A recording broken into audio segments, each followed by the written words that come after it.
Hello, everyone. My name is Danielle McGill, and welcome to Breaking Barriers to Independence. Today, I'm interviewing Natalie Jean.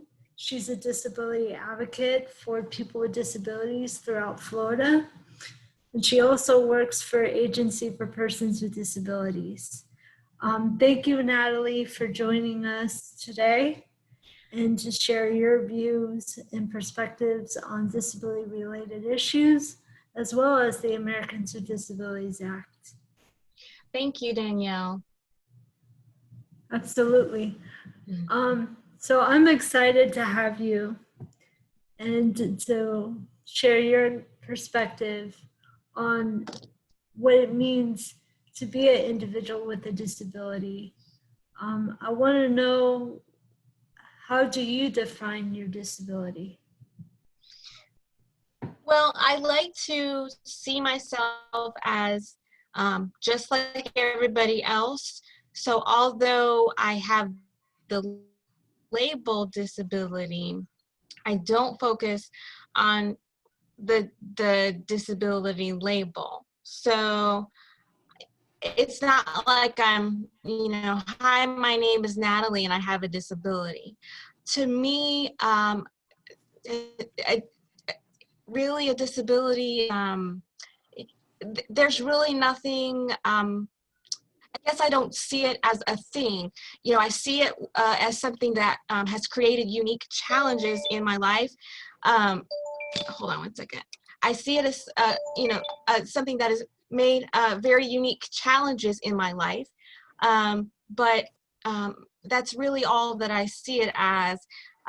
So I really don't have, like, if you were to ask me to write out a definition of disability, I really wouldn't be able to have a definition, because I really don't see disability as a disability. It's just a name to me, a category, just like there are other categories like your race and ethnicity and things like that.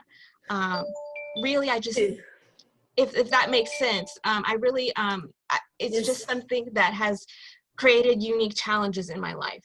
Do you believe that these labels created by society have made us more disabled in the eyes of others? I think the label, well, I think it has that effect. I think the label was maybe given with all best intentions. For example, if you need a specific accommodation, or you're going for a particular type of benefit that's only for somebody with a particular diagnosis of a particular type of disability, then that category, then the label is important to have. But for the most part, just in daily living, daily life, just being out in society, the label it does more negative than it would positive. So I don't like labels. I can see where I might have to identify, but I really don't see the label being a positive thing in terms of like developing relations with people in the community, or trying to be seen as as a capable person. I think people make judgments with labels that are ultimately detrimental.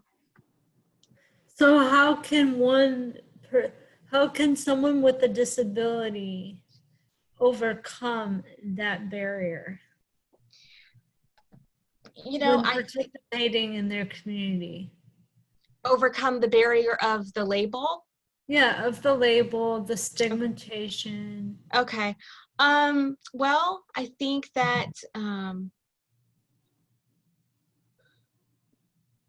approaching yourself as if you as if you don't have a disability, not making the disability a thing.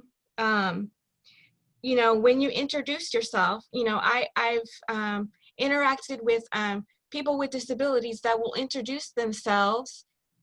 They'll say, they won't just say their name, they'll be, "Hi, I'm Bob, and I have a disability." To me, that's not necessary, and that's not about you, the person.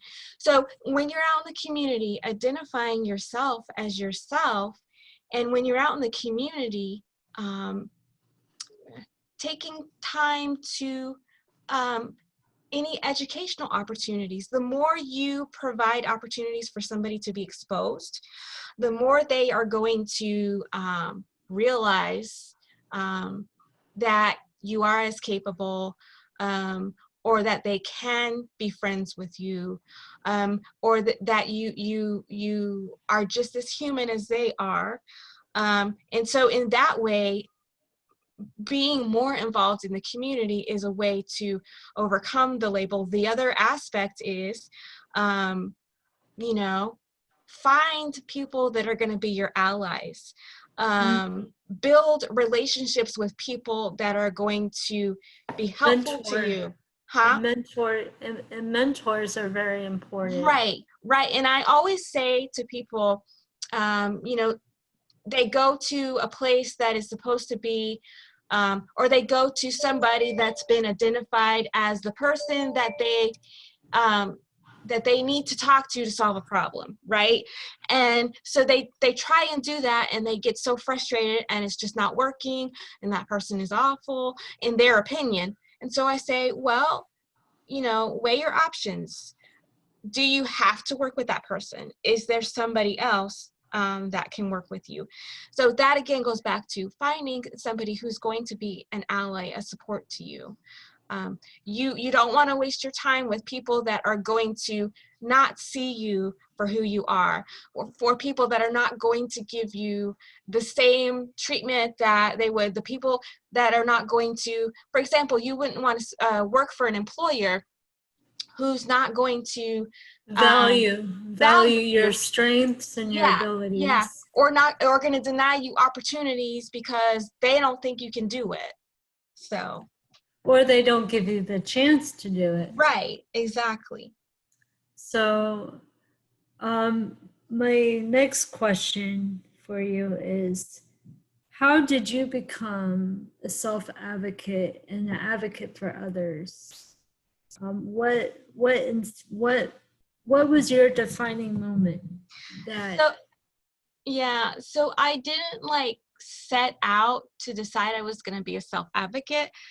I actually never even thought of the term itself. Like, life just happened, like just in the general process of life. I've always been, like with people I was comfortable with and everything. I had always been like vocal, and I always could say what I wanted, and I could communicate my needs, and all of that.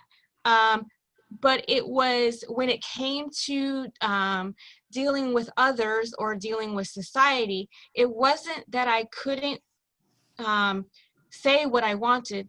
It was because it was easier to have somebody else do, it felt easier to have somebody else do the legwork. But just in the course of life, you know, middle school, high school, my twin and I, we were going our separate ways. Like, for example, in middle school and high school, we weren't always in the same class. And so you get to high school, and then you go to college. Were Huh? you in the special ed No, classes, or were you no, in I never did that. I never did that. And so as I got older, just being in a position where, you know, I didn't have anybody to do the legwork. I just did it. And so it just happened with growing. But it's kind of awkward to say it that way to you, because it's not like I wasn't an advocate, that I couldn't speak for myself. So that's just how it happened. And then because I'm a little bit I'm a little bit, I don't like it when somebody tries to put an a wrong restriction on me or make a judgment about me that's not true. So I would speak up, and I would go for what I wanted. You know, I wanted to go into a particular degree program. Somebody else said, well, you really don't need a master's degree. Can't you just work with a bachelor's degree? I wanted what I wanted, and I would see others. Good for you. I would Good for you. I would see others, and they'd be like, yeah, they just kind of said it would be easier if I did a bachelor's degree, and just leave it at that. I can sort of get a good job and benefits. It drives me crazy. But before So basically, if you set the standards high and you expect more, right, you'll get more out of the individual right, right. And as yourself. right. And so before I started doing all of that on my own, the people that did the legwork, they were doing exactly what I was doing for myself. You know, that I just started doing it myself.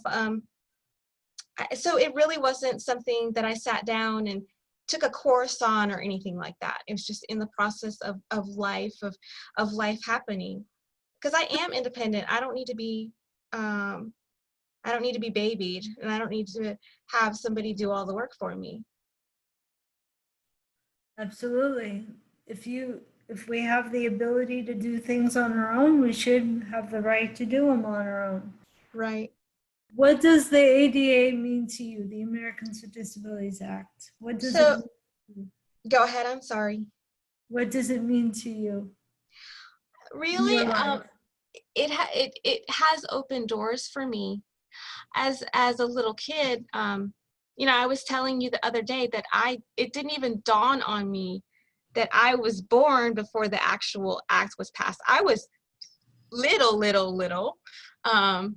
but then I started reflecting on, okay, what if I was age 25 and I'd lived 25 years without the ADA? What would it have been like? So I feel like, to me, the ADA has opened up so many doors. It's been liberating in a sense, without me really even kind of realizing it, because I wasn't in a situation where I had lived 30 years or 25 years without, you know, being able to say to somebody, no, I have the right to a full education. But the other thing is, so the ADA, to me, for myself, is a tool. It's there for me as a protection. So if somebody decides that if somebody makes a decision or a restriction that violates my rights, then it's not just me going and saying you're violating my rights. I can show them something that's written out, and I can show them the law, and that helps. That it is a it helps. It gives you more credibility. It gives you more force. That's the word I want. It gives you more force. Yes. Yes. To be able to say, you know, you want me to work in this building. Well, you know, I don't want the building has to be accessible. Right. Like, don't just leave me on the first floor because you don't have an elevator that works. You know, if my colleagues are all on the fourth floor, I shouldn't be separated and to stay on the first floor. That never happened to me, but I'm giving you an example of, Yeah, and that's a wonderful example. Something that small could create a barrier for someone else. So I love that. I love that example a lot, Natalie. Thank you for sharing that. oh, Now, no problem. my next question kind of leads into my next question, so I'm kind of glad. what is the biggest barrier that you see today for people with Mhm. disabilities? And what can society and what can legislators do and organizations do to create more inclusive communities? Well, I think the biggest barrier to me um, is people attitudes. I feel like people there needs to be changes in the system, like the laws that we have and things like that. But I don't know. To me, it's almost like, how can you change a system if the people don't change? Because people are, they make the world go round. It's not like money or technology. It's people that make the world go round. And changing their perception of Right, what right, disability is. right. In their Changing their mind, it's perception. totally different from the way we see it. Yeah. We And I live. feel like if there would be some way where we could humanize people with disabilities, because I just, that seems to be a problem. They don't see a person with a disability as somebody that would have the same values that they have, somebody who has human needs, that Exactly. wants to have a job, wants to have friends, and so I feel like The you one gotta thing find the people. You gotta find the people. you gotta find the people that support that. Right, right. You've got to find the people, and those of us that have to live with the label of disability, we need to do our part in um, Educating about that label, educating, and rightfully representing um, the that uh, disability. right, right. So we don't want to contribute to a stereotype. I mean, we may not be able to help it, but to me, there are certain decisions or certain ways that we could approach a situation that wouldn't contribute to a stereotype. So it would prove somebody wrong. Um, Like I was talking with Olivia during her interview session a couple of days ago, and we were saying how people, without meaning to be demeaning or mean or anything like that, people always call us an inspiration, but yeah, we're doing the same things as yeah, everyone else, just in a yeah, different way. It doesn't mean yeah. that we're an inspiration. It just means that we just have a different way of doing it. But, Right. we're Yeah. living life just like you. Right. So Yeah. It it's is, it is interesting. sometimes disheartening to hear somebody say, "Oh, you're so inspirational. Um, I don't know how I could live as you for a day," or, "It's so sad that you're in a wheelchair, and just watching you, how well you've succeeded. Uh, you're such an inspiration." To me, that's I don't know. I know they And, mean well. They mean well, but you know, and I think that's where education comes in. We right. have, as people with disabilities and as other individuals and Mhm. self-advocates, I think we still need to educate our able-bodied peers and our allies and our organizations even that Mhm. serve people with disabilities. So my last my last two questions are, what do you do in the community for people with disabilities? And the second part of that question is, how can others become their own self-advocates?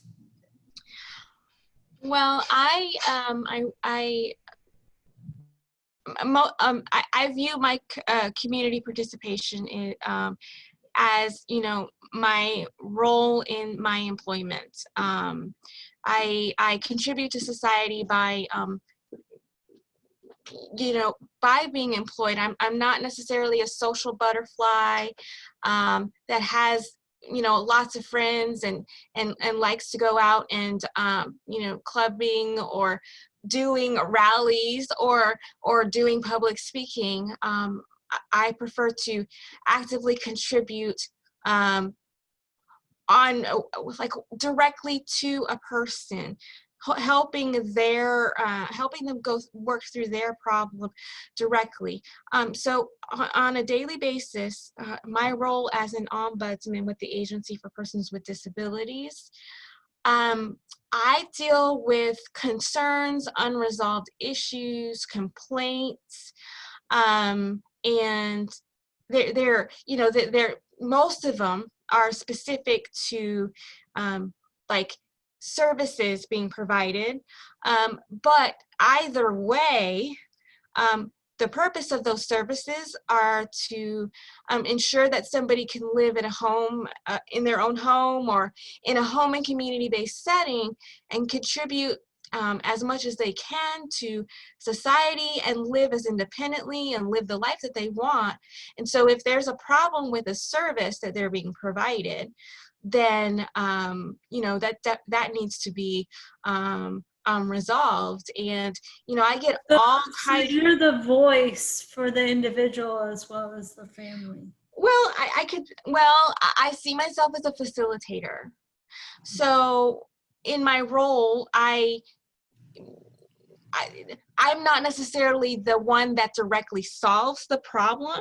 The problem has to be solved, but I make sure the problem is communicated, and I watch for the resolution. I track it and watch for the resolution, and sometimes I help develop a plan for a resolution. So I am actively involved, but so I can provide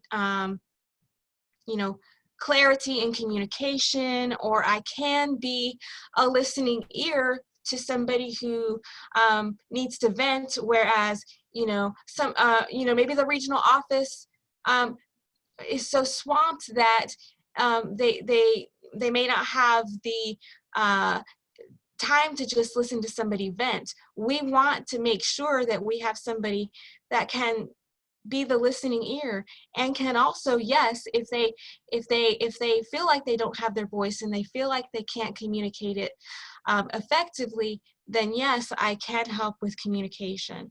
So I view myself as a facilitator, a partner, an advocate. Yes, I do advocate. And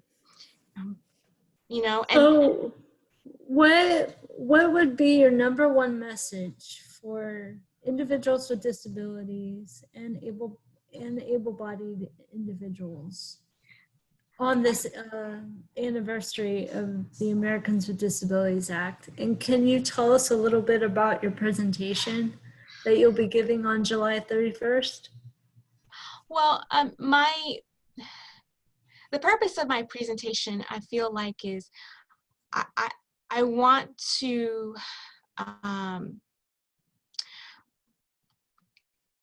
remind people with disabilities that are living day to day with barriers that are still there, that we are part of the fight, that by our actions, we want to make sure we have the kind of actions that will lead to a positive result. I feel like people with disabilities are going to continue to be a key group in change, and by removing, we don't want there to be any barriers for anybody else that are being treated unequally.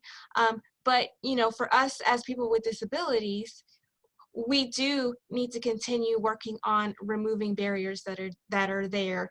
If we have the right actions, the right intentions, and if we are good advocates, then there can be change, even if we don't see it in our lifetime, and it will help people without disabilities as well. So I want to remind people of that, and I want for myself, what I would say to other people is,